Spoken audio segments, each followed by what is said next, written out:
ವ್ಯಕ್ತಿಯ ಬರ್ಬರ ಹತ್ಯೆ, ಸ್ಥಳದಲ್ಲಿ ಪೊಲೀಸರ ಮೊಕ್ಕಂ.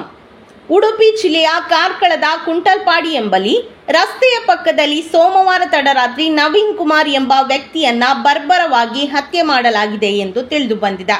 ಮಂಗಳೂರು ಮೂಲದ ನವೀನ್ ಕುಮಾರ್ ಎಂಬವರು ಕಾರ್ಕಳದ ಎಸ್ಜೆ ಆರ್ಕೇಡ್ನಲ್ಲಿ ಬಡ್ಡಿ ವ್ಯವಹಾರವನ್ನ ನಡೆಸುತ್ತಿದ್ದರು ಎನ್ನಲಾಗಿದೆ.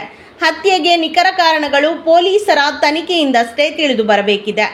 ಘಟನಾ ಸ್ಥಳದಲ್ಲಿ ಉಡುಪಿ ಎಸ್ಪಿ ಹರಿರಾಮ್ ಶಂಕರ್, ಕಾರ್ಕಳ ಉಪವಿಭಾಗದ ಎಎಸ್ಪಿ ಡಾಕ್ಟರ್ ಹರ್ಷಪ್ರಿಯಂ ವದಾ, ವೃತ್ತ ನಿರೀಕ್ಷಕ ಮಂಜಪ್ಪ ಡಿಆರ್, ನಗರ ಠಾಣೆ ಎಸ್ಐ ಮುರಳೀಧರ್ ನಾಯ್ಕ, ಗ್ರಾಮಾಂತರ ಠಾಣೆ ಎಸ್ಐ ಪ್ರಸನ್ನ ಎಂಎಸ್ ಧಾವಿಸಿ ಪರಿಶೀಲನೆ ನಡೆಸುತ್ತಿದ್ದಾರೆ.